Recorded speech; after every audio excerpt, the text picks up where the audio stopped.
74 million, 650,000, 754 people cast a ballot to elect a strongman who is so weak as to base his reelection bid on the baseless claims against the most vulnerable among us.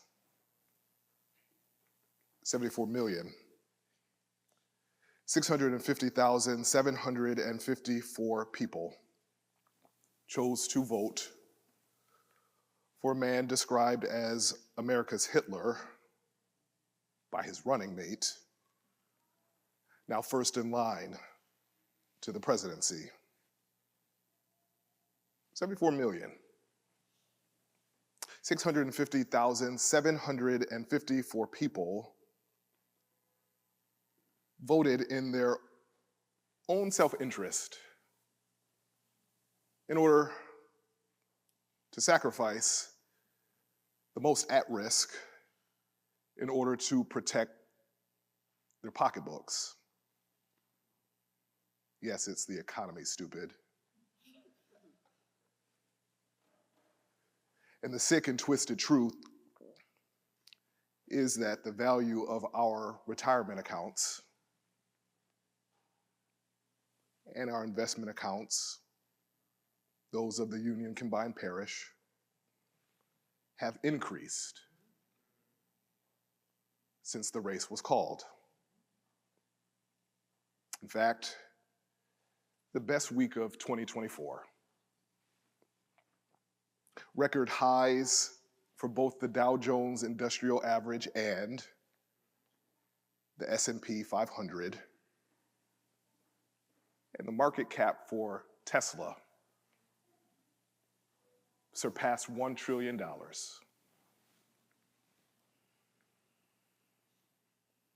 And it's blood money.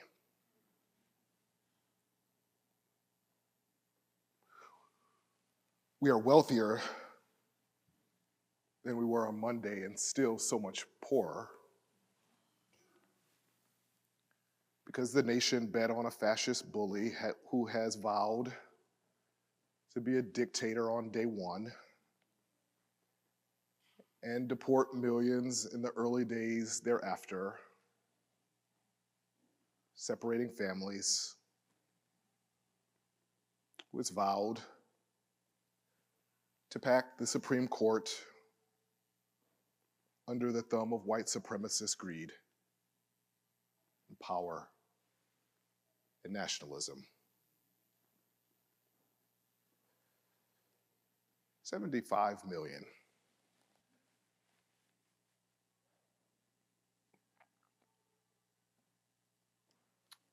So we have some explaining to do. In the words of Ezra and Nehemiah, the priest and scribe of old could not be any more true today. The cries of joy, the cries of sorrow were so intermingled that no one could distinguish between them. And the cries could be heard from so far away.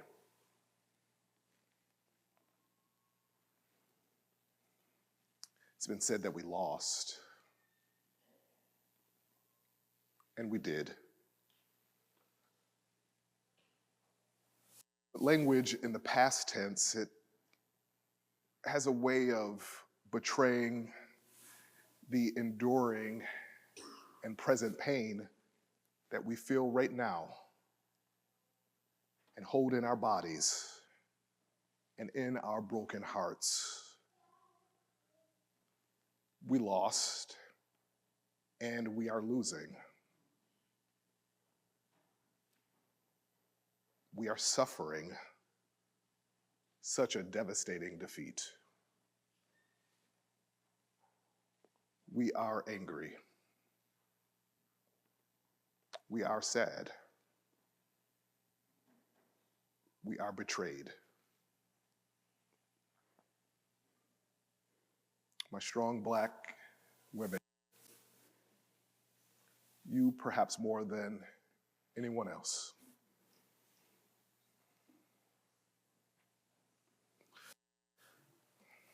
I don't know who needs to hear this, but this message is more pastoral than it is prophetic.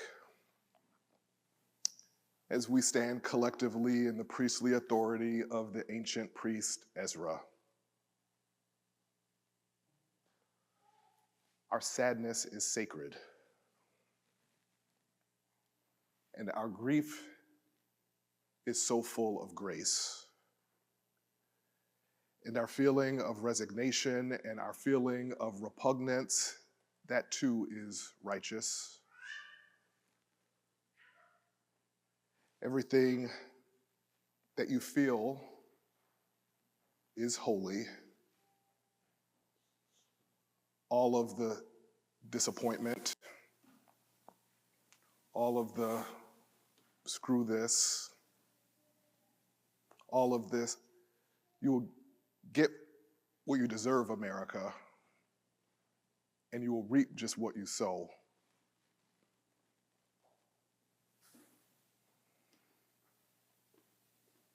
And as we rage against the machine, we are not meant to be robots who do not feel the weight of this moment. So no, we will not just get over it. We're hurting, and we're tired, and we're weary. And there are no easy answers, no simple solutions, but we must be easy, go easy on ourselves. We're not to grow complacent, and at this moment, we need not concern ourselves with the growth that is necessary in order to reclaim the people's house in 2026 and the White House in 2028.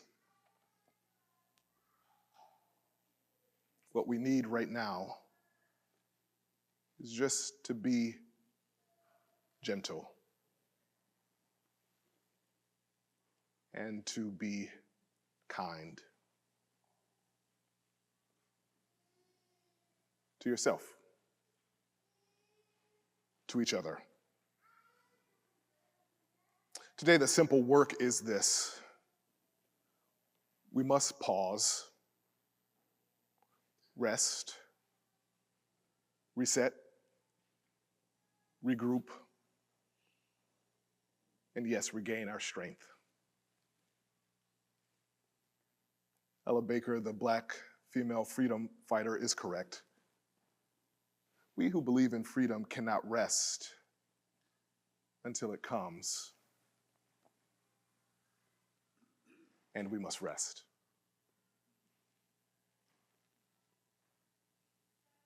Tricia Hershey is correct. Our rest is resistance. And Fannie Lou Hamer is correct. We are sick and tired of being sick and tired. And the only way for us to heal is to allow our bodies to rest.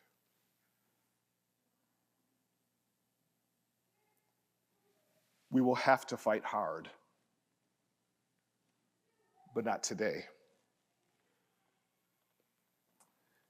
Today is not for surrender, but it is for grace and gentleness. In the face of fascist strength,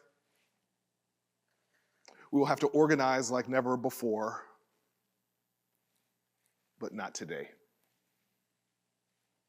The work of this moment simply is to grieve, for that work is hard enough. We have some explaining to do, some soul searching. That's the work that we will begin as we make a new beginning. And we cannot make this new beginning until we take time to just sit shiva, to wear sackcloth and ashes, and weep. Weep for a country that for now will not know what Kamala could have done. Weep for a future that will not yet be known. For when we weep, our tears will water the soil of the coming growth of love and liberation. We must speak of empire and the economy and immigration and abortion. Yes, we will have some explaining to do to history, who will ask, how did this happen? To future generations who will ask, how did you let this happen? To ourselves, where were we when this happened? But we cannot explain what we have not emoted, what we haven't fully felt. Not until we have allowed the anger and the sadness and the rage to wash over us with both head and heart. We are weary. We are broken. We are not okay. And that's okay.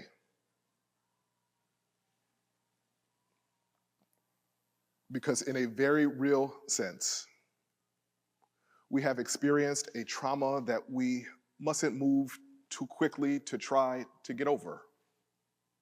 The grief, or to move quickly to how we will resist. Yes, there will be time for that. Now is simply the time to bring our brokenness to this table.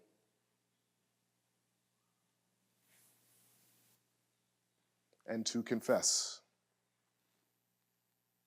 what we feel as we take the nourishment that we need through communion in order to day by day regain our strength. Because the stonework that is ahead, the work that Ezra speaks of, will need the fullness of our strength. The building of a better democracy, of a more perfect union. And right now, I'm so grateful for the communion of union, where in the midst of all that is happening, we are ever more reminded of the importance of local, liberative, and sustainable institutions that will stand in the midst of so much defeat. And so we are building. But for now, let us conserve our energy and regain it at table, because Ezra's stonework requires it. And we are the stone workers. And the stones that need to be laid as we lay a new foundation, they are heavier than they've ever been before. If we are to confront those grand master narratives of American greatness and the depravities of its democracy. And still we are a community that still believes, community of faith, whose hope will never turn to despair, a community whose light can never be extinguished. Yes, ours still is a posture of possibility while there is not a lot to celebrate about Tuesday. We do still celebrate that the first trans person was elected to Congress in the House, and that for the first time ever, 2 Black women are members of the US Senate at the same time. Yes, it's darkest before the dawn, and we struggle to see the signs of hope. And still, we are angry, and we are sad, and we are in community together. So you are invited to unplug when you need to, but do not disconnect from this community, from your family. Send a text. Pick up the phone and place a call. Pay a visit. Give someone a hug. Beloved, beloved, and be beloved community, and breathe. Inhaling, I was not foolish for hoping. Exhaling, I will not rush from this grief.